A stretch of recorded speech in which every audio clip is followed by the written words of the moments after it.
kids, BG. We came to Dalton, northeastern Georgia.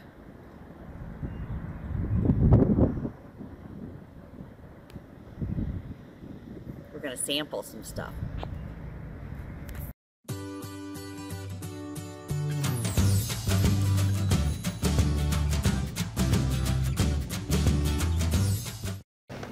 Hi guys, week 10. I made a mistake last week. I said week 8, that was actually 9.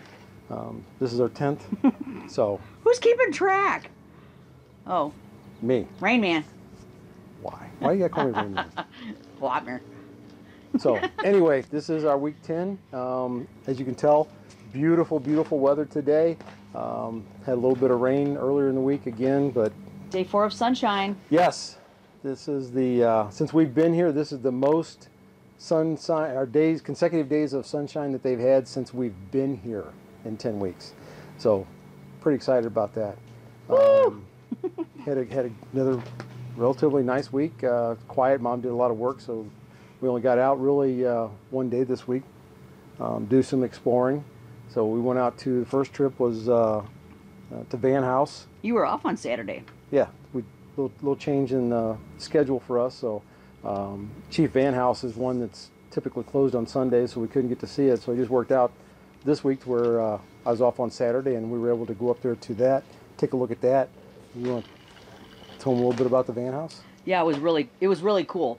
And we had done this before. We talked about the Van House before. It was Chief, a Cherokee chief. Everything around here is all Cherokee.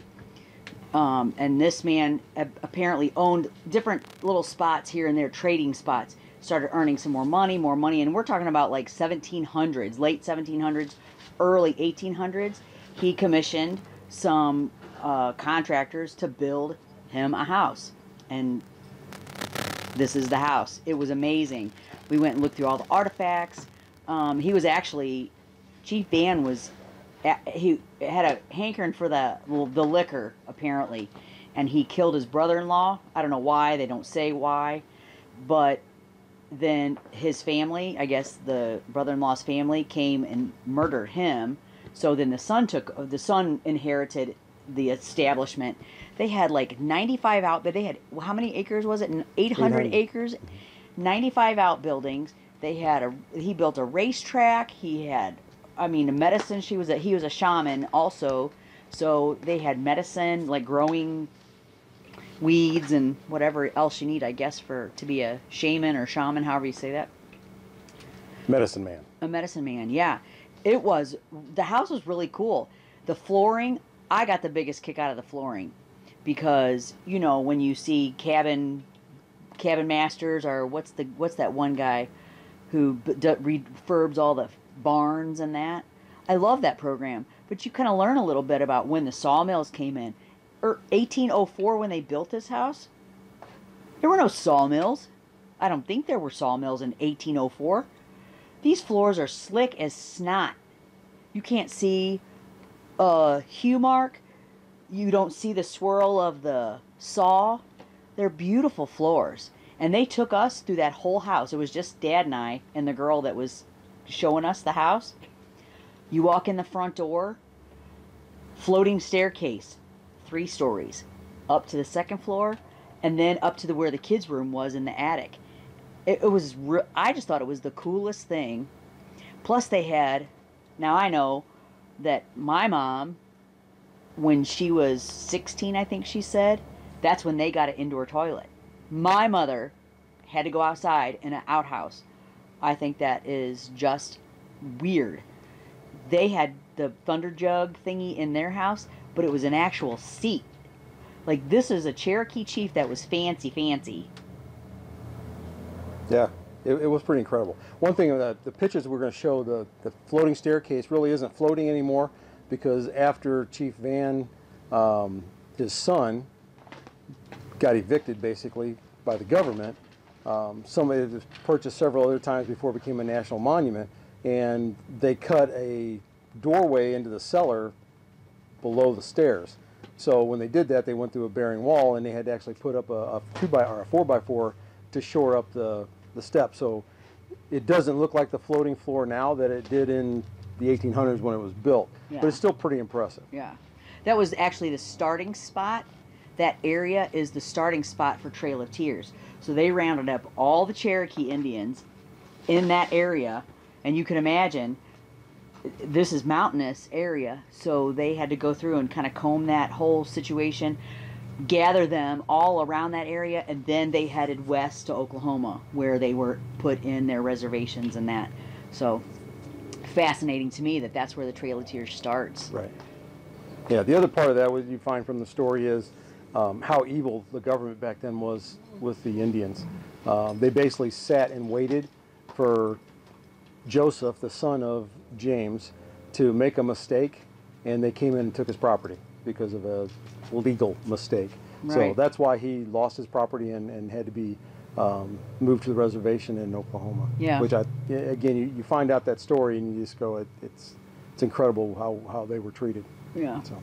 The trees there are really cool, and they're huge. And I didn't even ask the question if they were there when.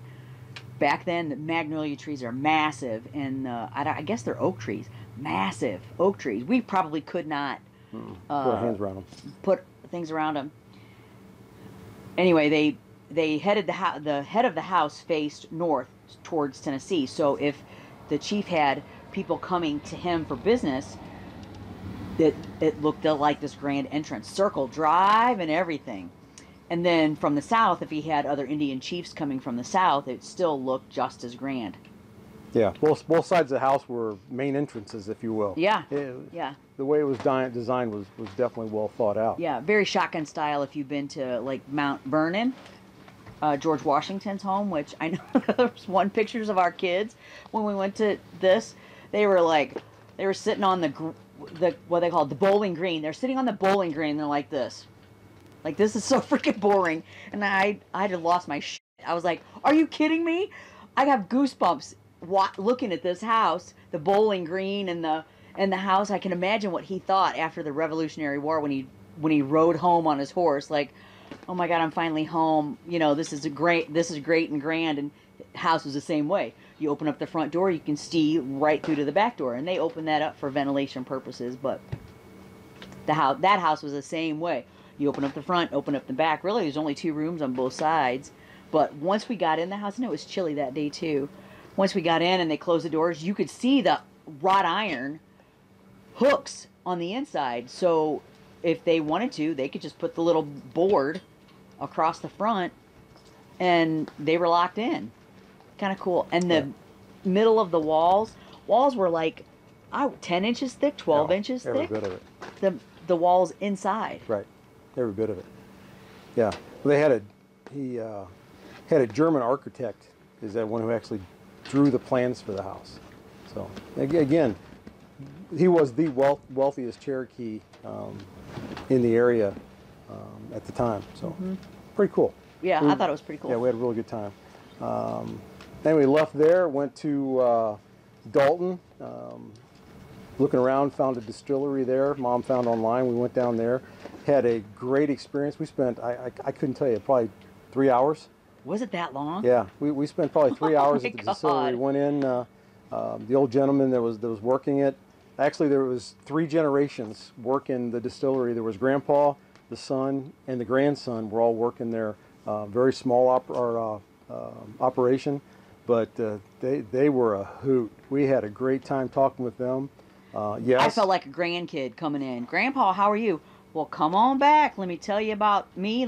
Let's talk a bit. We spill. Never met any of them before, and Grandpa and his son were the most hospitable people that I just. When you walked in the door, you felt at home. You know, the grandson was a grandson. He was in the back playing games on his phone, I think, most of the time, other than when he came out and they made him come out to do something. But again, we had a great opportunity, a great time. I actually tasted some of their wares, and they give you a little thimble. It is a thimble. That's exactly what it is. Yeah, they give you a little thimble of their wares, and we probably tasted. It was a handful. Yeah. I probably should have drove. Probably. But we were there long enough that. Yes, we were there to wear it off. We're not there. But anyway, he had great stories. Some great stuff. They've got another brew coming out that another distillery, our distill that we're going to be watching, because it's one that the U.S. military, one of the guys from the Benghazi incident, he's backing it with them. So we're going to be watching their Facebook page, and we'll put a link in the description to their Facebook page if you're interested, just to see it. Pretty it was impressive. more for me. It was very interesting to learn the difference between gin and whiskey and bourbon. They make vodka there. It's all gluten free, and everything that they make there is made with sunflower seeds. So they have to call it a spirit, right? Because it's not made with corn or wheat or barley. They do have some of those. They do make that as well, but they also make their vodka. Some of their vodka, and they have. Look at the line of vodkas they have. There's a lot of them. It was pretty cool. But I'm with you. I'm ready for that Tonto to come out. Yeah. And if you haven't seen it yet, see the movie 13 Hours. It's about Christopher Stevens, and his nickname is Tonto, and that was the 2016 Benghazi secret mission for the military. They're very. Can you say they're Trump Republican flat out? They are. But you learn why. They don't talk politics. It just comes up. Yeah, they do. It just comes up, and they don't badmouth anybody. No, it's just a great conversation. It was very enlightening. Yeah. Not only did you learn, did you know that gin is made from juniper berries? It's not gin if it ain't made from juniper berries. Grandpa Ray is his name, Raymond. While you were doing your thing, I was having conversations with him. Great guy. Mm-hmm. Just very knowledgeable. Obviously, he's been doing it since he was 11, and the still that we had our photo taken with has hatchet marks from his grandfather. During the Prohibition, they found it in the mountains and chopped it, put a big axe through it, and so his grandpa, after the kid, 11-year-old, got taken to jail. Because he was running moonshine. When he got home, they said, well, let's go get it. Look, they pulled it back home, patched it up, and they started again. The day he came home from jail, they were in the woods. Back at it. Yep. So, and actually now they do it legit. So they do it legit, and kind of when you learn, it's kind of difficult for that size business to keep up. Oh my God, yeah. Because they got the politics, and they got the politicians, and then they have the taxes that they charge per bottle. I don't know. It was just especially in Georgia, because Georgia's rules are much more stringent apparently than a lot of others, and they can't do anything without a distributor. And to get a distributor, you have to have a big name already, and that's one of the reasons why they're hoping this Tonto really takes off. And I do too for them, because they deserve it. They're good people. We had a great time there. Yeah. So anyway, we'll show you some of the wares that we got from them. It was a good time. Yeah, it was. That was probably that by far has probably been the most fun I've had on any of the experiences that we've done. They were just so friendly, down to earth. I can't even say how deeply you appreciate. They appreciate you. You appreciate them for what they do and for being so, like you said, hospitable. It was just great. We had already planned before we got there. I had already planned and looked up where to go for lunch. I always look up the weird places, hole in the wall. While we were there, Dad asked the kid, Chuck, where's a good place to go to eat? And Nikki said we ought to go to Willys, and he's like, oh, crap. Willys is the best. It's just it's called Willys Chicken and Shack. Chicken and Shack Grill. Yeah, or Willys Chicken Shack or something like that. He said, hands down, you'll love it. Just go get something.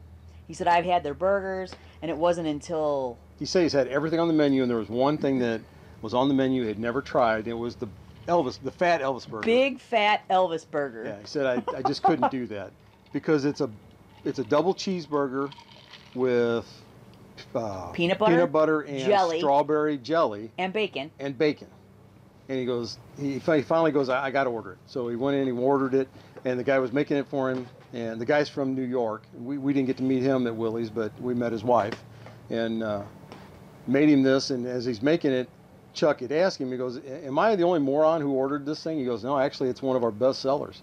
And he got it, took it back to their shop, and was eating it. And he goes, I was so disappointed because I wanted to dislike it so bad. And he said, I couldn't. He said, I wouldn't. It wouldn't be one thing that I would tell you to go buy. He goes, but it was very good. So needless to say, we did get the big fat Elvis burger, but we did get other stuff, and it was very good. It was very good. Yeah. Yeah, the chicken was great. I had fish. It was fantastic, just like Friday night fish during Lent. Yeah. Well, after talking with them and stuff, we actually took them lunch back to the shop, and one of the things Mom got was what was it, the hoagie? The shrimp poor boy. Shrimp poor boy. Well, listen, Oh we walked in and I saw Ray, and he's wearing his military hat. And if anybody knows me, they know that I do like the under the radar. I will buy lunch or dinner or whoever's sitting in the restaurant. I had made up my mind before we left the place. I didn't care what kind of experience I had or we had. We were going to buy Willys and bring it back. It was 10 o'clock. We were 10:30. We were at the distillery that early. And when they gave the thumbs up to Willie, I thought, even better. We just picked random 4 things. Now, one of which was that hoagie, and that hoagie was 18 inches long. It was massive. It stuck out of the bag probably box. that far. It was incredible. But again, they were some great people. Well, before we left, they gave us 6 bottles of wine, just because they're nice people. And again, we can't speak enough about them. Like I said, look at their Facebook page and keep watching for that Tito's. And when it goes out, do yourself a favor. Yeah. And do them a favor.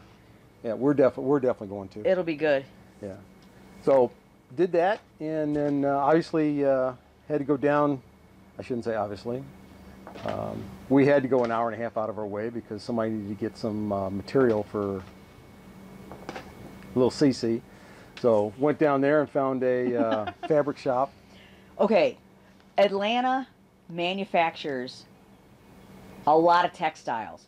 So any of the designer or decorator fabrics is made in Atlanta. So any of the perimeter cities, they have warehouses. Alpharetta, Marietta, Gainesville, all of those towns have these huge warehouses where you can go and find bulk material like you would in Joann's, like the home decor fabric that's on the big bolt. Boyfriend, I was like a fat kid in a candy store because they have tassels and beads and all the accoutrements that go with the decorating thing.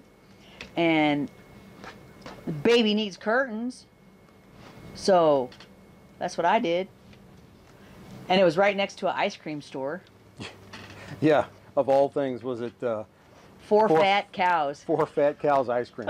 So, it was good. Yeah. The best ice cream I think we've had so far. I would agree. I had so far. Yeah. What did you have? I had the... You tried the huckleberry. Yeah, that's what I had. Huckleberry cobbler. Huckleberry cobbler. Mm-hmm. And I had strawberry. I'm not a strawberry guy. I like strawberry ice cream, but they had strawberry balsamic. Oh boy. Oh boy. You know, it's like that place in Denver that we went to where I had the blackberry and goat cheese ice cream. So freaking good. This strawberry ice cream was bang on. Yeah, again, very good ice cream. So did that, and then what else? And then we drove home. Then we drove home, 2.5 hours back home. But yes, again, had a great day. Seen some good people. Got some things taken care of that we needed to get taken care of. So yeah, had a bunch of fun with that. Also, last week we got new photos. New photos of Cece. Of Cece. So BG and P-Paul got some new pics. Yeah, pretty happy about that. Kids had their doctor's appointment on Wednesday. Wednesday, so they shared some pictures with us, and we'll share them with you as well. Still looking forward to Cece. Mom, like I said, is constantly doing something or making something or... Yeah, I'm crocheting a little bunny now, I think. Oh, it's a secret. Not anymore. And making curtains. Right. So, I think that was about it for the week. Yeah. We got fun fact. My fun fact is Georgia is known as the granite capital of the world, and it has the second largest piece of granite extending from Earth in the world, which is Stone Mountain, where we were at last week that we shared with you. So I thought that was pretty interesting. I'm not sure what town it is that we drove through when we went to Kennesaw, and when we went to, I don't remember whatever we went to the last time, Marietta. When you drive south and you look in the GPS and blow it up, there's spots that are white. It's kind of like being in the spot that I found that was green up north. Well, it turns out it's Green Bay. Duh. Well, when I looked on this and it was white, of course I zoomed in on it. It's the top of a mountain, a granite mountain. It's all white when you look at it. Kind of cool. Yeah. So that was really neat. I thought that with the granite, and like I said, well, we're up on a mountain, so basically the entire state of Georgia is one big mountain of Cool. granite. So that was really cool. Yep. I don't have a fun fact, but look at the size of this apple. Can you see this? Like a makeup girl. It's not even apple season. These apples are ginormous. We share one for a snack every afternoon. They're huge. They really are. Yeah. I can't wait for, I wish we'd be down here when the peaches were. Yeah, in bloom, because that's another fall thing. I've never seen peaches out, but they must have had one hell of an apple. Yeah. So yeah, they do peaches. Peach orchards and apple orchards are huge around here right now. So a lot of apples. very good. So I think our next trip, you said, was Fort Mountain. Fort Mountain. That's in Chatsworth, which is where the Van House is. Beautiful. It is beautiful. It's another state park, but I think their hikes are going to be amazing. Great scenery. Hopefully we get some good weather and we can get down there to do that. Cool. Over there. Right. It's west. Back that way. Yep. So. Yep. Can't think of anything else. And we're home in like 5 weeks or something like that? Yeah. 5 weeks? Yep. Yeah, we'll be coming in the weekend of the 25th of April. Yep. So. And if you want to send us, and if you need to send us mail or anything, give it to Raina, because she's coming down next week. Her and Cole and Taylor are coming down for the long weekend. Perfect. So we'll share some stuff with them as well and get with you guys. Yep. So I think that's it for us for this week. So with that, we love you guys and we'll see you. Bye.